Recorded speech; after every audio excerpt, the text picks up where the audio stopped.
जय। सतगुरु महाराज की जय। पन्ना धाम की जय। सर्व सुंदर साथ की जय। सब सुंदर साथ के चरणों में कोटि कोटि प्रणाम जी।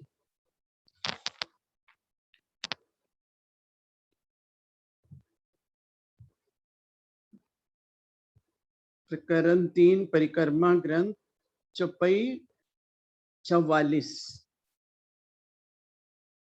इन ठोर शोभा जो अलिखे, चित सोई जाने जो देखे। मध्य बन धाम के गिरदवाई, शोभा एक दूजी पे सिवाई। शोभा एक दूजी पे सिवाई। इस प्रकार हौज कौसर ताल की अपरंपार शोभा है। इसे उसी का हृदय जान सकता है जिसने चितवनी के द्वारा अपनी आत्मिक दृष्टि से देखा हो। परम धाम के मध्य में रंग महल है, जिसके चारों ओर घेर कर अनेकों प्रकार के वन आए हैं। इनमें से प्रत्येक की शोभा एक से बढ़कर एक है। इन ठोर शोभा जो अलेखे, चित सोई जाने जो देखे। महामती के धाम हृदय में विराजमान होकर इंद्रावती जी कह रही हैं कि इस परम धाम के ऊपर जो हौज कौसर की शोभा बता दी है, इस शोभा का तो कोई अपरंपार ही नहीं, पार ही नहीं है। और इस शोभा को जिसने प्रेममयी चितवनी द्वारा उस नजारे को देख लिया, तो वो वही जानती है जो देख सकती है और देख रही है कि परम धाम का ये नूरी नजारा कितना दिल को करार देता है। और इस छठे दिन की लीला में हर सुंदर साथ को ये नजारे दिखने ही हैं। वाणी, क्योंकि वाणी का इतना प्रकाश हो रहा है इस समय कि चारों तरफ वाणी ही वाणी, चितवन, चर्चनी शोभा, राज्य की नख से शिक तक श्रृंगार की शोभा, वो सब अखंड की ओर ले जाने वाली बातें हैं। मध्य बन धाम के गिरदवाए। धाम मतलब शोभा एक दूजी पे स्वाए, मतलब परम धाम के मध्य में रंग महल है, तो उसके चारों तरफ जो वन आए हैं उनकी शोभा भी एक से बढ़कर एक है। जैसे जैसे नजर अंदर की ओर चितवनी में डूब कर इस शोभा को देखे तो उसका अलग ही आनंद आएगा कि पूर्व में 7 वन, के लिबोई अनार, जाम्बू नारंगी, जाम्बू बट। पश्चिम की तरफ फूलबाग, नूरबाग। दक्षिण की तरफ बट पीपल की चौकी, उसकी शोभा एक से बढ़कर एक। एक बट का वृक्ष, एक पीपल का वृक्ष, उनके बच्चे, फुआरे, नहरें, सबकी शोभा जितना जितना हम इस गहराई में जाएंगे उतनी ही शोभा हमारे दिल में आती जाएगी। इनमें प्रत्येक की शोभा एक से बढ़कर एक है। वहां के हिंडोले, खट छप्पर के हिंडोले अलग अलग तरीके से सब बहुत इस आत्मा को सुख देते हैं। बट पीपल निकट बन राय, सो देखे ना दृष्ट अघाए। ज्यो ज्यो देखिए त्यों त्यों शुभाए, पहले ते पीछे अधिक आए। रंग महल से लगती हुई दक्षिण दिशा में बट व पीपल के वृक्ष आए हैं, जिनकी सुंदरता को भले ही कितना भी क्यों ना देखा जाए, किंतु नेत्र तृप्त नहीं होते हैं। उनकी शोभा को जैसे जैसे अधिक ध्यान से देखते हैं, वैसे वैसे उनकी शोभा पूर्व की अपेक्षा बाद में अधिक दिखाई देती है। मतलब जैसे बट पीपल की चौकी की शोभा, जैसे जैसे हम उसकी चितवनी में डूबते जाएंगे वैसे वैसे वो एक से बढ़कर एक शोभा हमारे हृदय में समाती जाएगी। किसी भी सुंदर वस्तु को ऊपर दृष्टि से देखने पर वह कम सुंदर दिखती है, किंतु यदि उसके सौंदर्य में डूबकर और अधिक गहराई में डूबने का प्रयास किया जाता है तो वह वस्तु पूर्व की अपेक्षा बाद में अधिक सुंदर प्रतीत होती है। सौंदर्य का संबंध दिल से होता है। किसी भी वस्तु की सुंदरता तो हमेशा ही समान होती है, किंतु हृदय के भावों के अनुसार वह कम या अधिक प्रतीत होती है। इस चौपाई की दूसरी पंक्ति में यही भाव दर्शाया गया है। ज्यों ज्यों देखिए त्यों त्यों शोभाएं पहले से पीछे अधिक आए। मतलब वही चितवनी द्वारा ही, चाहे वो लाल चबूतरा हो, बड़ोबन हो, मधुबन हो, महाबन, सब जगह राज्य ही लीला कर रहे हैं, राज्य ही रिझा रहे हैं, और जो रूहें उसमें डूबती जाती हैं वो उसका अधिक से अधिक आनंद ले भी रही हैं और लेती भी हैं, क्योंकि इस समय सबको राज्य अपने हुक्म से ही वाणी के रस देते हैं, और देने के लिए ही इतना इस ब्रह्मांड की रचना की गई है।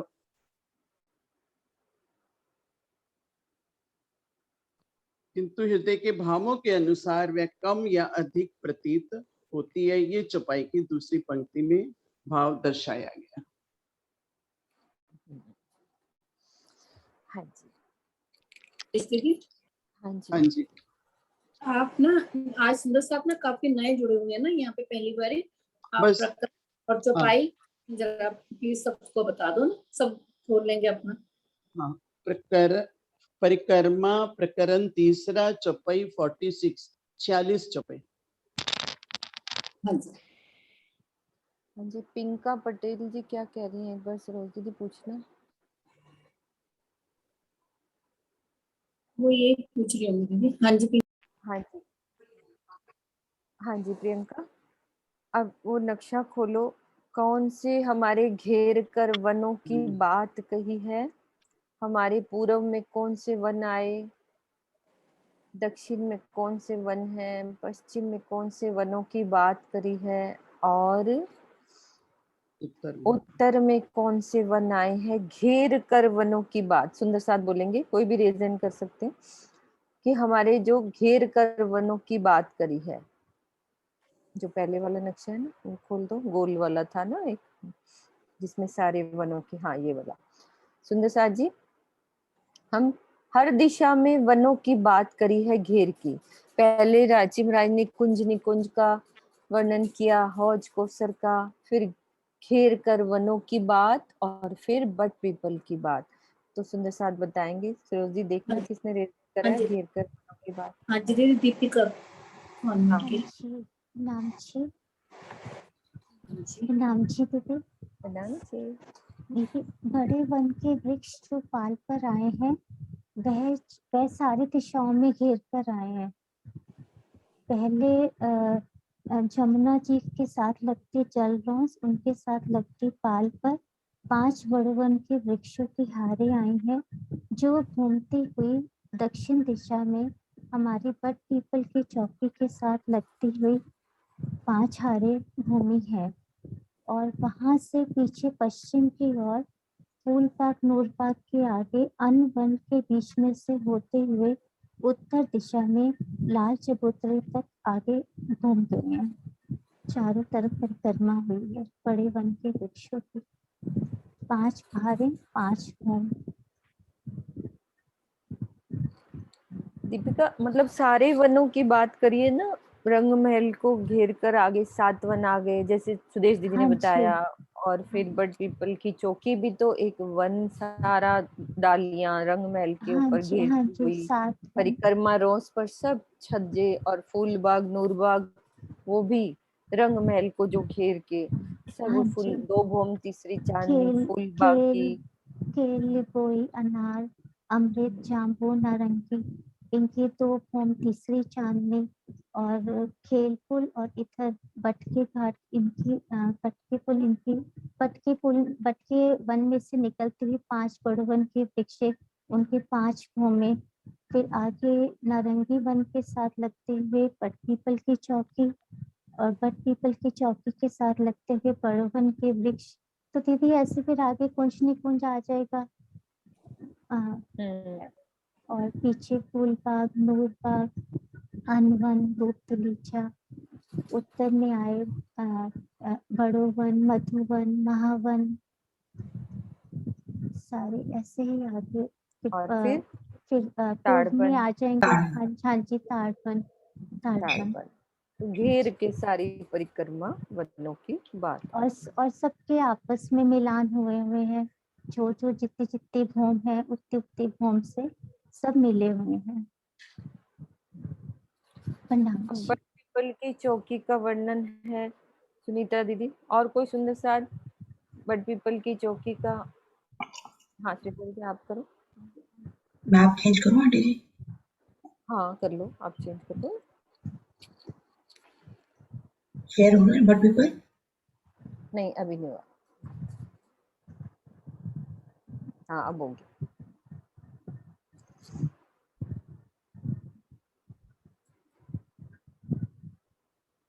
सुनीता दीदी कर रही है बट पीपल की चौकी का वर्णन।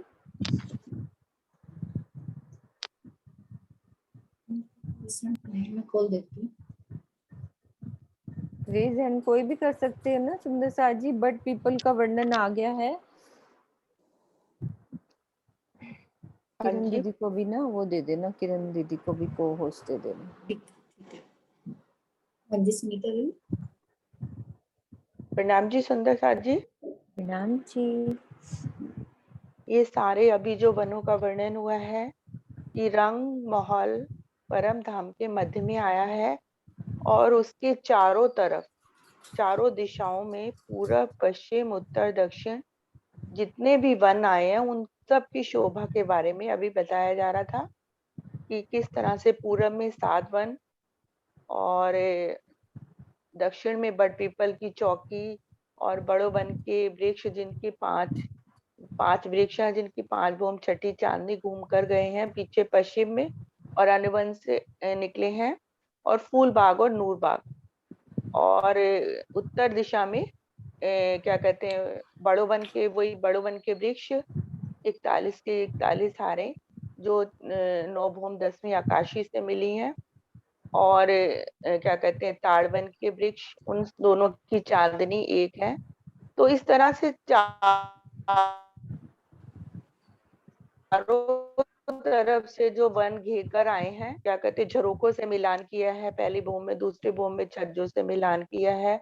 इसी तरह से बट पीपल की चौकी ने भी पहली भूम में वो झरोकों से मिलान 22 सीढ़ियां चढ़ के जो झरोकों से मिलान होता है, तो उसका इन सब का वर्णन है चारों तरफ के वनों का। और अब क्या कहते हैं ये 46 चौपाई पढ़नी है? नहीं आप बट पीपल की चौकी का थोड़ा सा वर्णन करो। अच्छा तो बट पीपल की चौकी क्या कहते हैं अगिन कोने से लेके नैऋत कोने तक अर्थात रंग महल की दक्षिण दिशा में आई है। ये 1500 मंदिर लंबी और 500 मंदिर चौड़ी है। तो रंग महल से जो हमारी पहली वो क्या कहते हैं परिक्रमा रोस आती है ना सुंदर साथ जी, उस से चांदे द्वारा सीढ़ियां उतरी हैं और हम उस नीचे रंग बट पीपल की चौकी पर आ जाते हैं 50 हाथ में 50 सीढ़ियां हाथ में।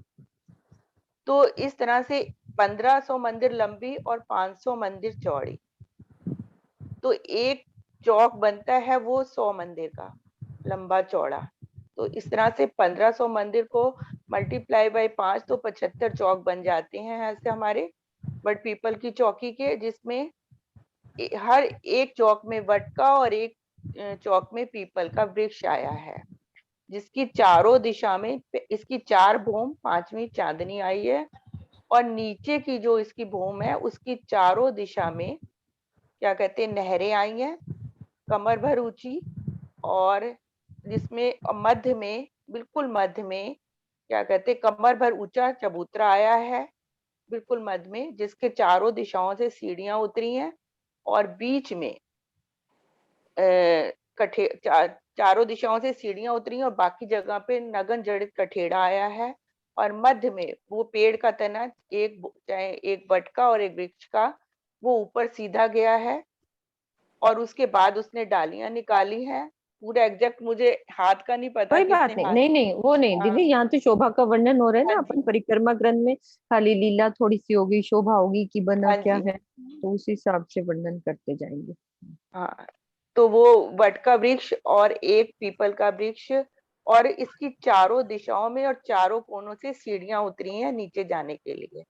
ये नहरें भूम भर गहरी हैं और इनकी जो जहाँ पे जो मेहराबें बनती हैं ना, दोनों वृक्षों की आपस में मेहराबें बनी हुई हैं और इन दोनों मेहराबों में सुंदर हिंडोले, हर भूम में सुंदर हिंडोले हैं जो खट छप्पर के हिंडोले हैं, क्योंकि जहाँ चारों नहरें मिलती हैं वहां पर जो कॉर्नर, जो बीच का मध्य है ना, नहर का पुल है, जहाँ पर पुल से जाते हैं वहां पर ये खट छप्पर के हिंडोले पड़ते हैं। इनकी ताली पड़ती है, 4 ताली के हिंडोले, और बहुत सुंदर शोभा होती है। यहाँ पर धनी के साथ हम आते हैं।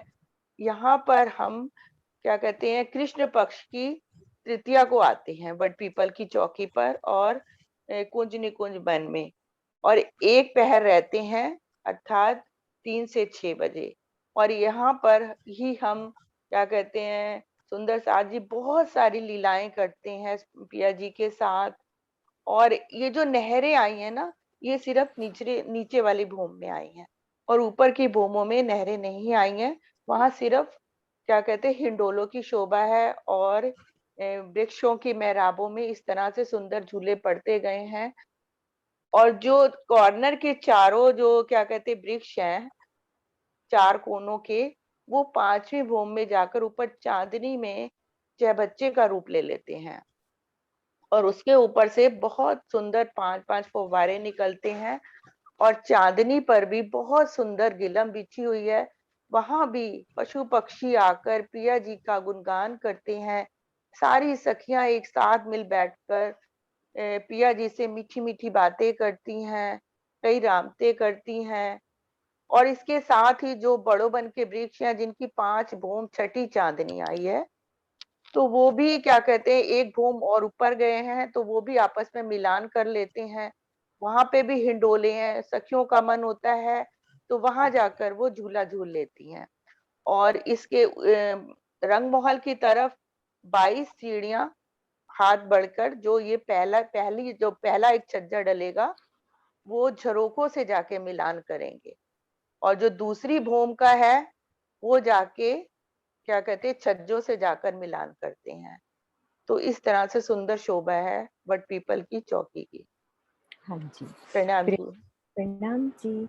प्रियंका, इन छज्जों का आप वर्णन कर दो, ये वाला जो दिखाया है। प्रणाम जी सुंदर साथ जी। ये हमारा रंग महल, ये रंग महल का दक्षिण दिशा, यहाँ पे बट पीपल की चौकी आई है। अभी हमने वर्णन सुना। ये जो बट पीपल के ये चांदी द्वारा सीढ़ियां उतर के सामने जो पहला चबूतरा नहर का आता है, इसमें जो पहले चौक की हारे जो आती हैं, पहले वृक्ष जो है यहाँ के, उसमें से उनकी जो मेहराब निकलती है, एक इस तरफ और एक इस तरफ। तो जो इधर की तरफ आती है रंग महल की तरफ, नहर तक आती है इसकी मेहराब। उसके बाद इसका मिलान, इस पेड़ का मिलान रंग महल जो एक भूम के ऊपर चबूतरे पर आया है, इसकी पहली भूम से होना है। तो ये पहली भूम में हमारे पास जो झरोका है वो 22 हाथ ऊंचा आता है। तो लेवल बराबर करने के लिए यहाँ से 22 सीढ़ियां ऊपर चढ़ती है। जो ये नहर और ये पाल है, पाल के ऊपर ऊपर सीढ़ियां, जैसे हम पाल पे खड़े हैं, ऊपर देखेंगे तो हमें 22 सीढ़ियां ऊपर जाती हुई उल्टी दिखाई दे रही हैं। तो यहाँ पे जब हम सखियां होती हैं तो इस 22 सीढ़ियों से ऊपर चढ़कर, और ये एक मंदिर की चौड़ी रॉस है, एक मंदिर का चौड़ा हमारा परिक्रमा रॉस, और जब हम चांदी द्वारा नीचे आते हैं तो एक मंदिर चौड़ी ये रॉस है। तो जो ये छज्जा डला, ये एक मंदिर यहाँ पर और एक मंदिर का यहाँ पे, टोटल 2 मंदिर का ये छज्जा डलता है। 22 सीढ़ियां चढ़ के 2 मंदिर के छज्जे से हम पहली भूम की 22 सीढ़ी ऊपर जो झरोका है उससे डायरेक्ट जाके मिलान करते हैं। ठीक है प्रियंका, बस ये सुंदर सा जी हिंडोलों की शोभा भी हम अच्छे से देख सकते हैं, कैसे खट चप्पर के हिंडोले लगे हुए हैं। यहाँ पे देखो, पहले नीचे जो सुनीता दीदी ने बताया कि पहली भूमि में नीचे नहरें नजर आ रही हैं और ऊपर नहीं नजर आ रही, ऊपर खाली हिंडोले नजर आ रहे हैं। तो ये शोभा हमारी बट पीपल की चौकी की। हाँ जी, हाँ बता दो दूसरा। रोज दीदी अगली चौपाई दूसरे सुंदर सा ले।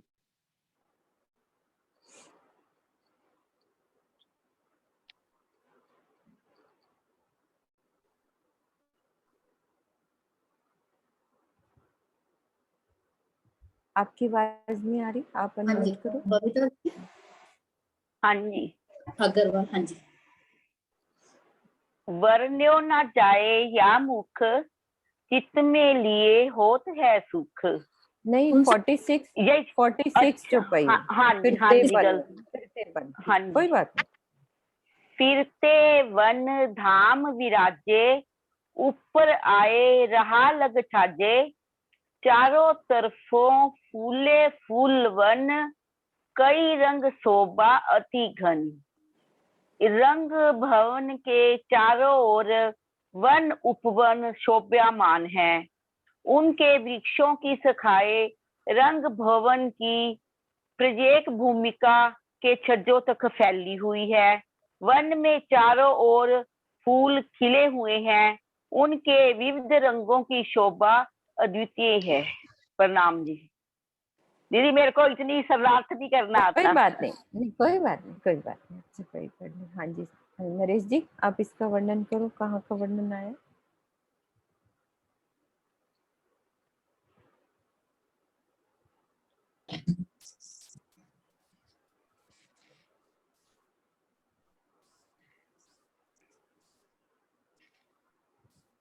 नाम जी। नाम जी। फिरते वन धाम विराजे, ऊपर आए रेहा लग छाजे। चारों तरफों फूले फूल बन, कई रंग शोभा अति घन। ये बड़े वन के वृक्ष रंग महल के चारों तरफ आए हैं और ऊपरा ऊपर इनकी छतें मिली हैं। चारों तरफ वनों में फूल खिले हैं, जिसके कई रंग से शोभा अधिक बढ़ जाती है। ये वर्णन सुंदर साथ जी, वो जो हमारे बड़े वन के 5 वृक्षों की जो 5 हारे हैं, जो चारों तरफ से रंग महल को घेर कर आई है, उसके बारे में। नहीं, सारे वनों की बात हो रही है ना। नहीं, ये जो फिरते वन धाम विराजे, रंग महल के जो चारों तरफ पूरे, वही जो है ना, जिसका वर्णन अभी किया था कि बट पीपल के इधर पूरा चारों तरफ से जो पाल पे भी होके 5। नहीं, ये उसका वर्णन नहीं है, है ना किरण दीदी। ये तो हमारे सारे वनों, क्योंकि धाम के साथ छज्जों पे तो हाँ। वही लगेंगे ना। अपने जो सारे वन हैं, जैसे आगे 7 वन आते हैं वो भी, और इधर हमारी बट पीपल की चौकी, तो उनके छज्जों से मिलान होता है। चारों तरफ जो बिल्कुल साथ लगते हैं ना किरण दीदी, दोनों किरण हाँ दीदी जी, हाँ हैं जी। मेरे साथ। धाम विराजे, धाम के चारों ओर की बात हो रही है। फिरते वन लिखा है ना। हाँ, फिरते मतलब घूमते बिल्कुल हुए। आसपास, नजदीकी, बिल्कुल। क्योंकि ये टीका में तो यही है कि बड़े वन के वृक्ष लिखे हैं। बड़ो वन की तो वृक्ष हैं जो क्योंकि इस पीपल वाली चौपाई में भी वही है ना, बट पीपल निकल वन राय, सो देखे न दृष्ट गाय। ये बड़े वन के वृक्ष बट पीपल की चौकी से लगते हुए आए हैं, जिसे देखकर नजर को तृप्ति नहीं होती, क्योंकि जैसे जैसे देखते हैं शोभा और बढ़ती जाती है। जो जो देखिए त्यों तो शोभाएं पहले थे पीछे अधिक है। इसके ऊपर वाली चौपाई अब उसी से लिंक्ड है कि फिरते वन धाम विराजे, ऊपर आए। वो तो 7 वन तो हर जगह मिलान है। ऐसे लाल चबूतरे के साथ भी जो वृक्षों की हारें आई हैं चबूतरे के साथ में, वो भी रंगमहल से मिलान कर रही हैं। और ये तो अब जो पूरे मेरे दिल में जो इस टीके के हिसाब से तो यही बनता है कि रंग महल के वृक्ष तो चारों तरफ 5 की 5 हारें हैं जो घूम के आ रही हैं बट पीपल की चौकी के साथ। फिर वो पश्चिम में फूलबाग और नूरबाग के तरफ। नहीं, इसका फिर आगे वाला चरण है ना नरेश जी, ऊपर आए रहा लग छाजे। अब वो बड़ो वन के वृक्ष तो छज्जे तक आते नहीं है ना, उधर पीछे रह जाते हैं। जो 5 बड़ों वन के वृक्ष कह रहे हो, वो तो घूम के पीछे से जा रहे हैं, लेकिन छज्जे तक तो रंग महल के साथ नहीं आती ना उनकी छतरी। इसमें लिखा है ऊपर आए रेहा लग छाजे, और ऊपरा ऊपर इनकी छतें मिली हैं, आपस में तो मिली हुई है ना सब? हाँ, आपस में मिल गई, हाँ, है ना। आपस फिर में तो ये भी सही है कि आपस में तो सारी एक दूसरे से सारी मिल गई है। प्रथम भूमिका में तो झरोखों के साथ लगती हैं और उसके ऊपर जाकर के छज्जों के साथ लगती हैं। छज्जों के साथ लगती है, ऊपर जाके। ठीक है, आगे चलते हैं। आगे की चुपाई बबली दीदी आप प्रेजेंट कर रहे थे। बबली दीदी आप लोग वो बट पीपल की चौकी के लिए बोला था ना, जो कर दिया हूँ उन्होंने सुनीता अच्छा दीदी। अच्छा, हाँ कोई बात नहीं, आप भी कुछ बोलना चाहते हो बोल लो, कोई हाँ नहीं, मैं वही कह रही थी, आपने कहा ना कोई हैंड रेज करे। अच्छा कोई बात नहीं, मैं वही बोल रही थी। हाँ जी, 47 पढ़ लो ना। आप चुपाई पढ़ लो ना, ये हेडफोन उतार के पढ़ो। बबली दीदी आप हेडफोन उतार लो। इनसे पढ़।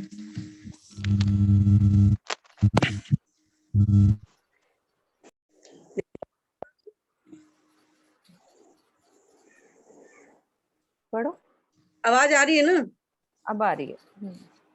वर्ण न जाया मुख में लिए होत है सुख, वन में खेले टोले टोले, मोर बांदर करत कलोले।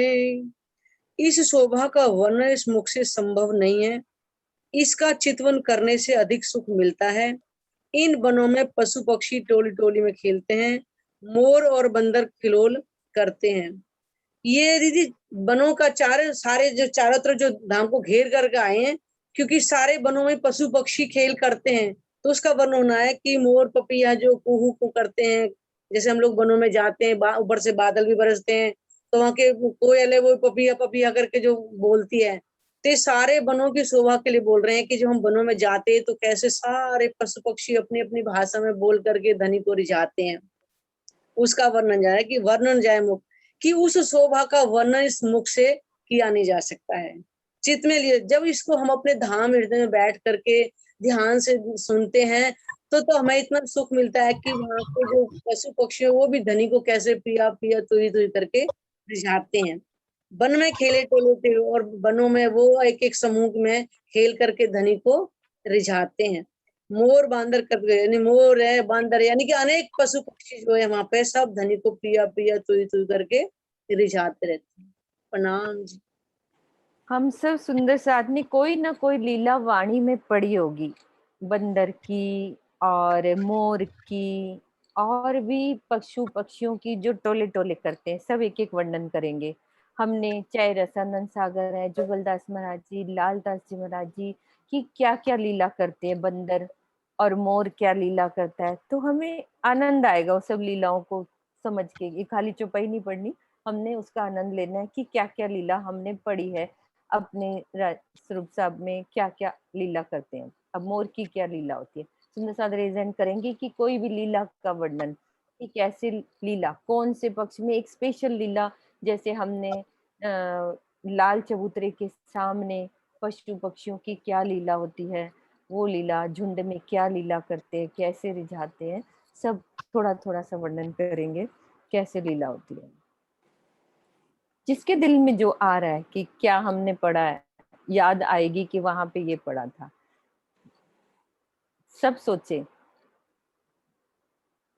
ये लाल चबूतरे पे जैसे खरगोश और हाथी का आपस में जो उनका लड़ाई जो होती है, वो सखियां कैसे देख देख के हंसती हैं कि भाई हाथी तो इतना बड़ा है और खरगोश इतना छोटा है, वो कैसे जीतेगा। लेकिन धनी ही स्वरूप रख करके हम सबको रिझाते हैं, तो इसलिए खरगोश ही जीतता है छोटा होने के बावजूद भी। तो लीला कितनी अच्छी लगती है कि धनी ही तो रिझा रहे हैं हमें, ताकि हम हंसे ये देख करके कि वो तो इतना छोटा सर, वो इतने बड़े बड़े हैं, वो कैसे जीतेंगे। तो वही कहने धनी की जिन बातों को अगर अंदर चित्त में लेके देखें तो बहुत सुख। और सुंदर साथ अभी खाली सुनीता दीदी का, किसी को लीला याद नहीं आ रही, सब याद करो। हाँ जी सुषमा दीदी, आज सुषमा जी आप बोलो। प्रणाम जी दीदी। आवाज आ रही है दीदी? आ रही है, आ रही है। जब हम सुबह रात्रि का बाल भोग आरोप होने के बाद अन्न में वो फूल बाग नूर बागन बन से शाक तरकारी सब्जियां लाते हैं, तो बंदर और बाकी सब पशु पक्षी सखियों की कन्या उठा उठा कर लाते हैं राजभोग की तैयारी के लिए रंग महल में। टोकरियां उठा उठा के हमारे साथ सब लेके चलते हैं। हाँ जी, ज्योति सिंह जी, प्रणाम जी। ज्योति सिंह जी, सरोजी ज्योति दीदी, ज्योति सिंह जी को कर दो। नहीं हो पा रहा, वो स्लिपरी है ना। अच्छा, नहीं चल कोई रहा। बात नहीं, जाने दो। हाँ जी, और कोई सुंदर सा नरेश जी और सुनीता दीदी के अलावा किसी को याद नहीं है हम क्या लीलाएं करते हैं? और पश्चिम की चौगान में हम सवारियां करते हैं, उनको वह राज्य के साथ जाते हैं, जो पश्चिम की चौगान में जाके उनके साथ होते। हाँ जी, हाँ जी, चलो। ज्योति हाँ ज्योति जी, आप बोलो। हाँ, प्रणाम जी दीदी जी। मोर जब हमको देखता है तो दौड़ दौड़ कर अपनी पंखे फैला के आता है कि आ जाओ सखी, आज तो ऐसे रंग में रंग देंगे पिया जी के कि सब मस्त हो जाओ। इतने वो नाचने लगते हैं, और हम उनके ऊपर बैठकर सभी सखियां सभी जगह जाती है, कभी सरबरस सागर में जाती है, कभी दूर दूर तक छोटी राम की हवेली, बन की नहरे, अलग अलग जगह पे जाकर के अलग अलग रंगों में। वहां बन की नहरों में तो सभी पेड़ पेड़ फूल के ही हैं, तो वहां का ही अलग नजारा, सुगंध, शीतल हवा, एकदम पिया जी तो ऐसे रंग में रंग देते हैं कि जो है तो मोर भी तो पिया जी के ही स्वरूप है ना, तो वो भी वो दिल की बात जान जाते हैं कि सखी के दिल में क्या आ रहा है, वो उसी के अनुसार अपना रूप करके वो मोर के रूप में खुशी आनंद देने लगते हैं सभी सखियों को। एक सखी को देते हैं, सभी सखियां उसी रस में डूब जाती है, लगता है कि सब एक ही एकदम हो गए हैं। मोर भी ऐसा ही उछल कूद के कभी इस पेड़ से उस पेड़ पर सखियों को बैठा लेता है, कभी अपने डांस नाच करके नृत्य करके सखियों को इतना खुश कर देते हैं कि सभी हंसते हंसते सभी सखियां गिर के लोटपोट हो जाती। कभी कुंज में वहां बहुत सारे ताल मृदंग बजते रहते हैं, तो सभी पिया जी अलग अलग रूप लेकर के जो बजाने वाले वाद्य यंत्र ने सब धनी ही है, उसमें कई कई स्वर निकालते हैं, अलग अलग स्वर निकाल के अलग अलग, कभी मीठी कभी अलग, तो ऐसा स्वर निकाल निकाल के सभी सखियों को खुश कर। उनका बस यही है, किसी तरह सखियों को इतना आनंद है अलग अलग कि बस वो इतने रंग में रंगती रहे, आनंद से भरती रहे कि देख देख के बस पिया जी उसी में आनंद होते हैं, खुशी देख देख करके। हाँ जी, सुषमा जी त्यागी प्रणाम जी दीदी। प्रणाम जी। प्रणाम दीदी। प्रणाम जी। प्रणाम जी।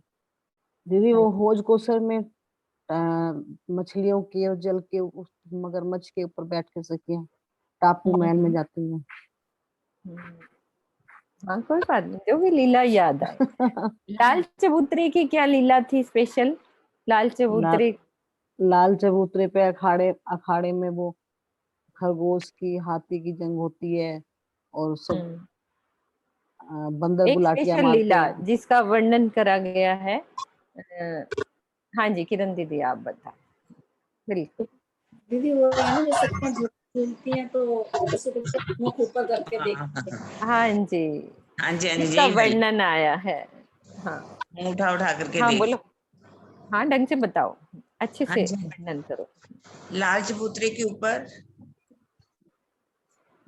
जब सब सखियां बैठती हैं तो झूला भी झूलती हैं वहां पर, कैसे लाल चबूतरे के साथ आकर के झूले लग जाते हैं।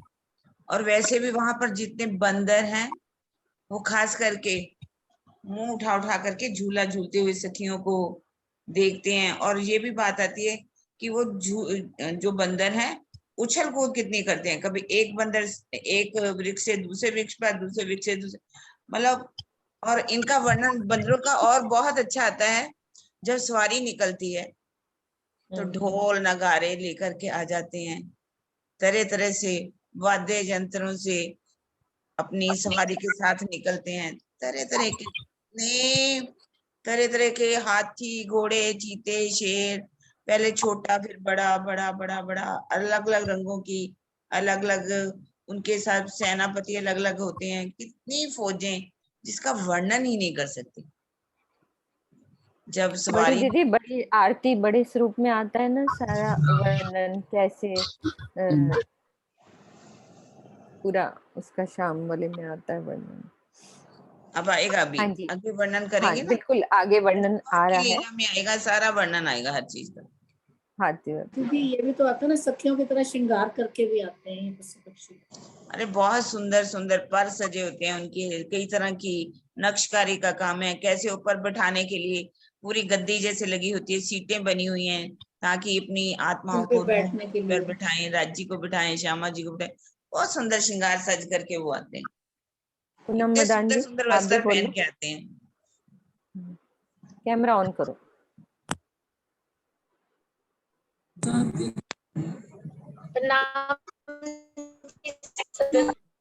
आपकी आवाज कटेगी। सुबह हम 6 बजे चांदनी चौक पे जब आवाज है, हाँ बोलो बोलो, फिर सुबह भी 6 बोलो। बजे जब हम वहाँ पर तीजी भौम की पड़साल पर जब हम होते हैं राज्य के साथ, तो सारे पशु पक्षी जानवर पूरे परम धाम से चांदनी चौक में आ जाते हैं और फिर राज्य को निहारते हैं, अमीरस लेते हैं, राज्यों को अपनी नजरों से इश्क देते हैं, फिर सारा दिन वो आनंद में झूमते रहते हैं, इश्क में झूमते रहते हैं। और इसमें वो भी आता है ना कि हाथी अपनी सूंड में पानी भरकर उछालता है, राज्य की तरफ उछालते हैं। हाँ, जमुना जी से पानी भरता। और एक मीनू दीदी वो भी आते हैं ना कि जब हरख बाई का जुथ सब्जियां और वो शाक तरकारी लेने के लिए जाते हैं, तो ये साथ में टोकरियां पकड़ पकड़ सखियों के साथ घूमते हैं उसमें हाँ। सब्जियां इकट्ठी करने के लिए। कितना अच्छा मतलब, वर्णन किया, बहुत सुंदर। हाँ अभी वर्णन किया उन्होंने। हाँ जी, सुनीता दीदी कुछ नया आ रहा है तो बोलो, कुछ भी आ रहा है तो अच्छा लगेगा, आगे भी वही वर्णन चलेगा पूरा पशु पक्षियों का। प्रणाम जी। हाँ जी, प्रणाम जी। प्रणाम जी। वैसे तो सब सुंदर साथ ने बहुत अच्छा ही वर्णन कर दिया है, पर जैसे इस चौपाई में सारे, वैसे तो जमीन के पशु पक्षी, आसमान, जमीन के पशु पक्षी और आसमान के पक्षी सब जब भी सवारी निकलती है पिया जी की, तो वो साथ में ही होते हैं, आगे पीछे, कोई आगे कोई पीछे, कोई दाएं कोई बाएं। और जमीन के पशु पक्षी या जानवर जमीन में, अभी जैसे दीदी ने बताया कि बंदर कैसे, या जो हाथी हैं या वो हैं, सब नगाड़े बजा के निकलते हैं जब पिया जी की सवारी, क्योंकि हर दिन कहीं ना कहीं घूमने जाना है किसी पक्ष में, तो ये सारे जो बंदर हैं ये नगाड़े बजाते हुए, बड़े गुणगान करते हुए पिया जी का निकलते हैं। लेकिन इस चौपाई में मेन मोर और बांदर की ही बात कही गई है, आगे की चौपाइयों में सारे पशु पक्षियों की बात हो रही है कि कौन क्या करता है, कौन क्या करता है, लेकिन इस चौपाई में मेन क्या कहते हैं, मोर और बंदर की। तो मोर और बंदर तो हर जगह ही लीला करते हैं, वैसे तो सारे पशु पक्षी ही सब जगह लीला करते हैं, और वो धनी का ही स्वरूप है, आत्म स्वरूप है, और धनी को रिझाने के लिए ही तरह तरह की प्रेममयी लीलाएं करते हैं, जिसके बारे में बोल रहे हैं। खिलौने जो हक के सो दूसरा क्यों कहलाए, एक जरा कहिए तो दूसरा जो हक बिना होए इब्तदाए। अर्थात ये जो खिलौने हैं, हम रूहों के खिलौने हैं, हक के खिलौने, जो ये पशु पक्षी हैं, इनको हमारे खिलौने करके बोला गया है। ये दूसरे नहीं, इनको समझिए, ये हक का ही स्वरूप है। एक जरा कहिए तो दूसरा जो हक बिना होए, हक में, परम धाम में राज्य के अलावा और कोई है ही नहीं, राज्य का दिल ही पूरे परम धाम में 25 पक्षों में ही लीला कर रहा है। कभी वो स्वयं यही बांदर बन जाते हैं, कभी मोर बन जाते हैं, कभी तोता मैना, कभी सिया गोश, और कभी हाथी बाघ चीते, कभी वन बन जाते हैं स्वयं ही। तो ये सब पशु पक्षी जो हैं वो राज्य महाराज का ही स्वरूप है, उनको रिझाने के लिए ही, अपनी रूहों को लाड लडाने के लिए राज्य स्वयं ये स्वरूप धारण करते हैं। अब जैसे चांदनी चौक की बहुत सुंदर एक लीला रसानंद सागर में आती है, वो उसका मैं राज्य की मेयर से थोड़ा सा बयान कर रही हूँ कि जो लाल और हरा वृक्ष है उत्तर और दक्षिण में, तो उसके अंदर बांदर क्या करते हैं, अपनी पोशाकें पहनकर, जैसे रूहों ने अपना श्रृंगार किया है ना, वैसे ही बांदर भी अपना पूरा श्रृंगार करते हैं, उसी तरह से की इजार और टोपी पहनकर, जामा पहनकर, गले में हार डालकर, इस तरह से सुंदर श्रृंगार करते हैं जैसे रूहें सजती हैं, ताकि रूहों को बहुत आनंद आए। इस तरह से श्रृंगार, उल्टा सीधा श्रृंगार करते हैं ताकि रूहें बहुत खुश होएं। तो वो जो लाल और हरा वृक्ष है, उसके बीच में वो बांदर मिलकर क्या करते हैं, एक नूर की डोरी बांधते हैं। उस नूर की डोरी पे बांध के वो बांदर ऐसे टेढ़ी मेढ़ी चाल से, पतली जैसे नूर की डोरी है, जैसे हम इस ब्रह्मांड में भी देखते हैं कई इस तरह का कोई एक खेल होता है, एक बड़ा सा क्या कहते हैं, लकड़ी का बांस डाल देते हैं और उस पर एक लड़की या लड़का कोई एक पैर रख के, एक पैर पे चढ़ के, और जैसे खेल दिखाते हैं और लोग उनको पैसे देते हैं, बेचारे वो तो पैसों के लिए करते हैं।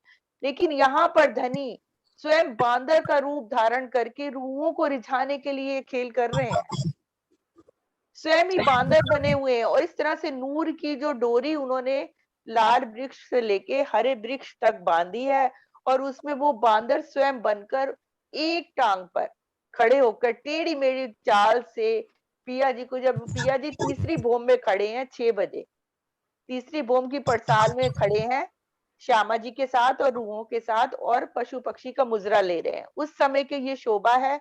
और बांदर किस तरह से उस नूर की डोरी पर चलकर धनी को दिखा रहे हैं, और उनकी नजर क्या है, सिर्फ पिया जी की नजर की तरह, क्योंकि वो भी धनी के दीदार के प्यासे हैं। 2 टाइम वो धनी का दीदार करने आते हैं सारे पशु पक्षी पूरे परम धाम में, एक सुबह 6 बजे और एक 3 बजे जब हमारी सुखपाल निकलते हैं, तो वो भी दीदार करना चाहते हैं धनी का। टेढ़ी मेढ़ी चाल से चलते हैं, कभी गिरने का नाटक करते हैं, गिरते नहीं है क्योंकि वो धनी का ही रूप है, धनी उनको गिरने कैसे देंगे, लेकिन रूहों को रिझाने के लिए थोड़ा सा गिरने का भी नाटक करते हैं, जैसे वो गिर रहे हैं तो रूहें हंस पड़ती हैं, खिलखिलाकर हंस पड़ती हैं। और उस समय की जो हंसी होती है ना, वो पूरे परम धाम में घूमती है। और मोर की तो शोभा ही अपार है, मोर तो हर जगह पिया का, उनके अपने पूरे पंख फैलाए, जब भी वो पिया जी को सामने देखते हैं मोर, या श्यामा जी को देखते हैं या सखियों को देखते हैं, तो वो अपने सारे पंख फैला लेते हैं, पूरे पंख। और हर पंख में उनके अगर दिल में ये आता है कि मेरे हर पंख में पिया का स्वरूप आ जाए, तो हर पंख में पिया का स्वरूप ही प्रतिबिंबित होता है, और रूहें उस स्वरूप को ही देखकर निहारती रहती हैं, उसी में खो जाती हैं। मल्हार जब होता है, अर्थात जब चांदनी चौक में बारिश होती है, तो ये मोर इतना प्रसन्न हो जाते हैं, पूरे पंख फैलाकर यूं नाचते हैं, और पिया पिया पिया। और इनकी चोंच इतनी सुंदर है, इनके पंख इतने नूरमयी, उसमें इतनी सुंदर चित्रकारी है, और हर पंख में हर पिया जी का स्वरूप, श्यामा जी का स्वरूप, सखियों का स्वरूप, और वो चारों तरफ चांदनी चौक में यूं नृत्य करते हैं, यूं नृत्य करते हैं। और सखियां भी उनके साथ, ऊपर से हल्की हल्की बारिश हो रही है और मोर नृत्य कर रहे हैं, सारी सखियां भी उनके साथ मन होता है तो नृत्य करती हैं। और पिया जी तो मोर स्वयं बने ही हुए हैं, और मोर के दिल में भी अगर आ रहा है आत्म स्वरूप होकर कि मेरे पंखों पर पिया जी आकर विराजे, तो मोर के पंखों पर भी पिया जी आकर विराजते हैं। तो इस तरह की मोर की तो बहुत सुंदर लीला। और बंदर तो हर जगह पे उछल उछल कर कलाबाजियां खाते हैं, कभी इस पेड़ से उस पेड़ पर, इस डाली से उस डाली पर उल्टी सीधी कलाबाजियां खाते हैं, चाहे लाल चबूतरे के सामने हो, चाहे पश्चिम की चौगान हो, चाहे कुंज निकुंज वन हो, या सामने चांदनी चौक हो। तो कहीं पर भी बंदर तो इतनी कलाबाजियां करके पिया जी को रिझाते हैं, उल्टी सीधी, कभी टेढ़ी मेढ़ी चाल चलते हैं, कभी एक पैर पर नृत्य करके दिखाते हैं। इस तरह से रूहों को लाड़ लडाने के लिए पिया जी स्वयं ही ये सारे स्वरूप धारण करके प्रेममयी लीलाएं करते हैं परम धाम में। प्रणाम जी। प्रणाम जी। हाँ जी, आगे की चौपाई में पढ़ रही हूँ। मिल मिल करे टहुकार, मुख मीठी बानी पुकार, बांदर ठेको पर ठेक देत, टेढ़ी उल्टी गुलाटे लेत। जैसे कि अभी सुनीता दीदी ने अच्छा वर्णन किया।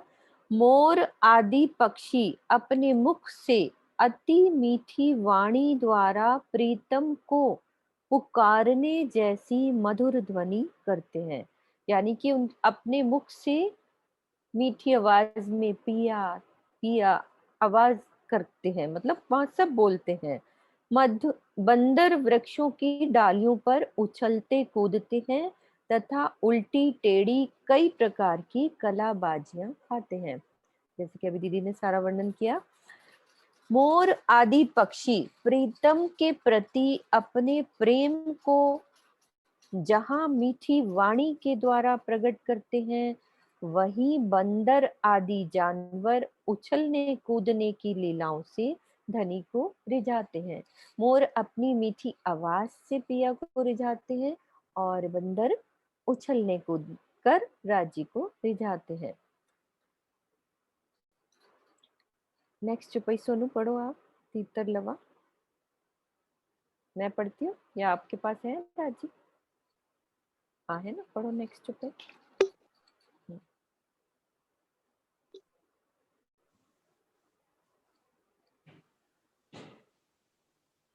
तीतर लवा ये आपने पढ़ दी ना? हाँ तीतर लवा, नहीं ये पढ़ो 49। हाँ जी। तीतर लवा कोकिला चकोर, शब्द वाले सामी टकोर, सुआ मैना करे चोपदारी, चातुरी इन आगे सब हारी। तीतर लवा कोयल और चकोर जैसे पक्षी एक दूसरे की आवाज को सुनकर बहुत ही मीठी ध्वनि की गुंजार करते हैं। तोता और मैना जैसे पक्षी सेवक की तरह धनी की चौबदारी यानी सेवा करते हैं। इनके बोलने की चतुराई की कोई भी उपमा नहीं हो सकती। भावार्थ, जिस प्रकार किसी महाराजा के आगे आगे छड़ीदार सेवक चलते हैं, उनसे बहुत आदर पूर्वक बातें करके उनके प्रति अपनी श्रद्धा दर्शाते हैं, उसी प्रकार तोता और मैना जैसे पक्षी धाम धनी से बहुत ही प्रेम भरी मीठी बातें करते हैं और सेवक की तरह उनके साथ रहकर उन्हें रिझाते हैं। वे इतनी चतुराई से श्री राजी से बातें करते हैं कि इस संसार में उनकी उपमा दी ही नहीं जा सकती। प्रणाम जी।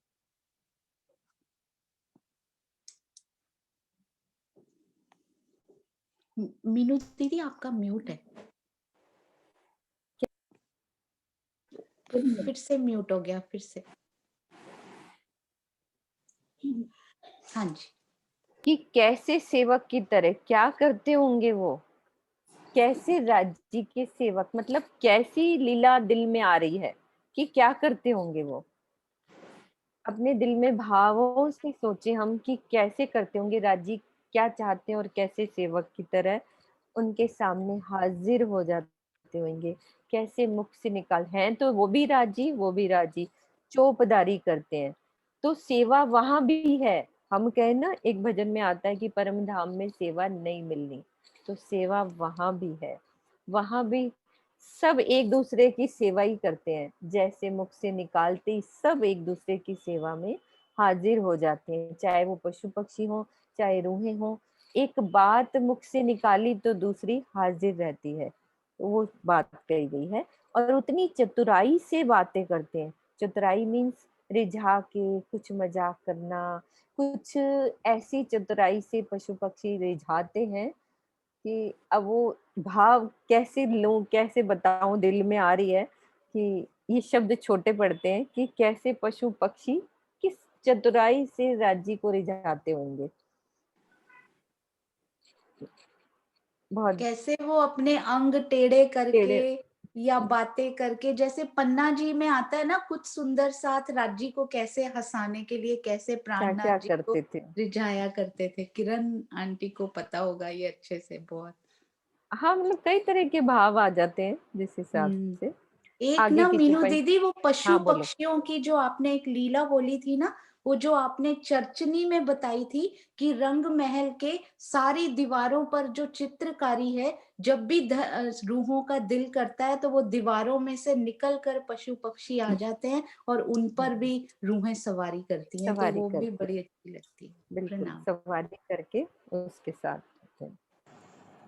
हाँ मैं जी एक दूसरी बात कही है ना महाराजा विक्रम, जैसे यहाँ पर ही एक मिसाल ले लो, मतलब प्रधानमंत्री जाता है तो उसके आगे कोई गाड़ी, कोई स्कूटर, कोई गाड़ी सब देने जाते हैं, लेकिन जब बिल्कुल प्रधानमंत्री के नजदीक के होते हैं वो साथ साथ ही धीरे धीरे मीठी मीठी बातें करते हुए चलते हैं। वही बात यहाँ पर पशु पक्षियों की भी हो गई ना, मतलब कुछ तो आगे आगे चल रहे हैं आदर देने के लिए, कोई छतरी लेके चल रहा है कोई छतरी उनके, लेके चल रहा है, कोई रास्ता साफ कर रहा है कि रिझाना है, रिझाना है, किस्म का प्यार दिखाना है बस। और कुछ जो बिल्कुल नजदीक के होते हैं वो धीरे धीरे मीठी मीठी बातें करते डंडे लेकर भी बातें चलते भी होंगे। करते हाँ तो हैं सारे दीदी, क्या क्या मैंने कहा कोई डंडे लेके भी चलते होंगे।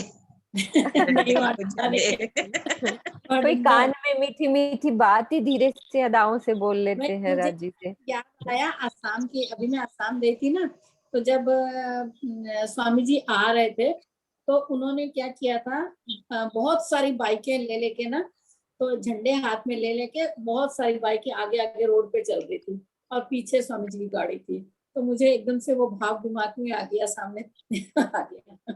बिल्कुल ऐसे कई लीलाएं सरकार के टाइम जब सवारी निकलती थी, कितने ही आगे घोड़े और फिर हाथी सवारियां जब निकलती हैं, कितनी सब ये सेवा यहाँ पे भी देखी है। आज भी हम देखते हैं पन्ने, जब रतनपुरी में देखो, जब आज भी जब सवारी निकलती है शोभा यात्रा, कैसे पावड़े बिछाते हैं ना हम लोग अपनी चुन्नियों को, चाहे जो हमने ओढ़ा हुआ है या जो भी हमने जो भी पहना दिल हुआ है, के चाहे भाव आते हैं। हाँ वो पावड़े की, भाई देखो राज्य की सवारी निकल रही है तो अपना जो भी ओढ़ा हुआ है पहना हुआ है हम आगे पावड़ों के लिए बिछाते हैं ना, तो वो हमारे भाव ही तो हैं। ऐसे वहां पर भी सब पशु पक्षी इस तरह से पावड़े ही बिछा लेते हैं आगे होके धनी के आगे, कि आइए धनी जी आप इनके ऊपर विराजिए, इनके ऊपर अपने चरण कमल रखिए। खुद ही बिछ जाते हैं पशु पक्षी, इतने न्यौछावर हो जाते हैं, पावड़ों की तरह बिछ जाते हैं धनी के आगे। या धनी के चरण कमल यहाँ पर पड़ने वाले हैं। रेती है तो रेती इस तरह से कोमल हो जाती है, वो भी धनी का स्वरूप है, आत्म स्वरूप है। तो सारी कायनात परम धाम की ऐसे, मतलब धनी को लाड लड़ाने के लिए खुश मेरे पिया जी आ रहे हैं, ऐसे न्यौछावर होते जाते हैं। ऐसा वर्णन। कृष्णा दीदी एक चौपाई आप भी ले लो, आपको मैंने अनम्यूट कर दिया। प्रणाम जी। प्रणाम जी। सखियों के नाम ले ले बुलावे, धनी जी के आगे मुजरा मुजरा करावे, पंखी पीऊ पीऊ तू ही करे, कई विध धनी के हृदय धरे। तोता और मैना जैसे पक्षी सखियों के नाम ले लेकर बुलाते हैं तथा उन्हें धाम धनी के सन्मुख उपस्थित करते हैं। पक्षियों के मुख से एकमात्र पिया पिया तू ही की मन भावनी ध्वनि ही निकलती रहती है। इस प्रकार अनेक तरह के प्रेममयी लीलाओं से वे अपने हृदय में धनी को बसाए रखते हैं। भावार्थ, स्वलीला अद्वैत परम धाम की प्रेम लीला इतनी विस्मयकारी है कि सामान्य बुद्धि वाला व्यक्ति तो इस पर विश्वास ही नहीं कर सकता। इस प्रेम में जहाँ अक्षरातीत जुगल स्वरूप के रूप में सिंहासन पर विराजमान है, वही सखियों के रूप में भी वे स्वयं ही हैं। जहाँ तक कि पशु पक्षियों के रूप में भी स्वयं श्री राज जी ही लीला कर रहे हैं। इस संबंध में श्री मुखबानी का ये कथन देखने योग्य है, खिलौने जो हक के सो दूसरा क्यों कहलाए, एक जरा कहिए तो दूसरा जो हक बिना होए इब्तदाए। किसी पूज्य या श्रेष्ठ व्यक्ति के सामने आकर उसका अभिवादन करना मुजरा कहलाता है, जबकि तोता और मैना आदि पक्षी चोबदार के रूप में अपने मधुर वाणी से सखियों का नाम लेकर बुलाते हैं और सखियां आकर धनी का दीदार करती हैं, तो वह दृश्य बहुत ही मनमोहक होता है। पक्षियों द्वारा सखियों के नाम लेने से उनकी महिमा पर कोई असर नहीं पड़ता, बल्कि ये प्रेममयी लीला का ही एक अंग है। कहते हैं ना कि राज जी स्वयं पहले अपने मन में हर बात लेते हैं, फिर सखियों को रिझाने के लिए वो खुद सब जो पक्षी है, जो भी तोता मैना जानवर सब है, फिर उनसे वो कर्तव्य करवाते हैं। मतलब अपने हुक्म से, उनके हुक्म से ही सब कुछ होता है। पहले वो अपने मन में लेते हैं और सखियां उससे रिझती हैं, और सब सोचते हैं कि वो हमें रिझा रहे हैं या हम उनको रिझा रहे हैं। पर पहले तो कहते राजी अपने ही मन में, अपने ही दिल में लेते हैं बात, फिर सबके मन में वो बात आती है। और हम वहां यही करते आए आज तक। हम रिझा रहे हैं राजी को, हम रिझा रहे हैं, कोई पिया पिया कर रहा, कोई तू ही कर रहा, पर है सब राजी राजी राजी। प्रणाम जी। प्रणाम जी, प्रणाम जी।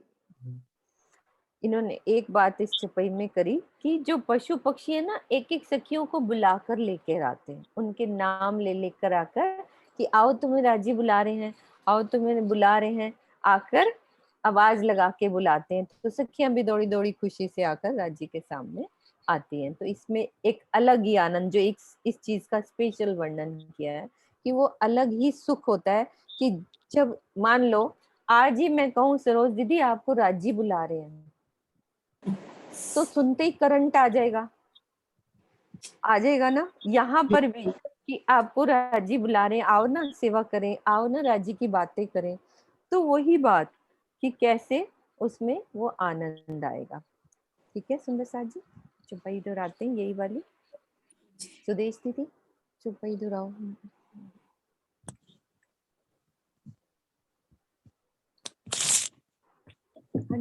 अनम्यूट कर लो, आपकी आवाज आ रही थी इसलिए म्यूट कर दिया था। सखियों के नाम ले ले बुलावे, धनिजे के आगे मुजरा करावे, पंखी पियू पियू तू ही तू करे, कई विध धनी को हृदय धरे, कई विध धनी को हृदय धरे। बोलिए श्री प्राणनाथ प्यारी की जय, सतगुरु महाराज की जय।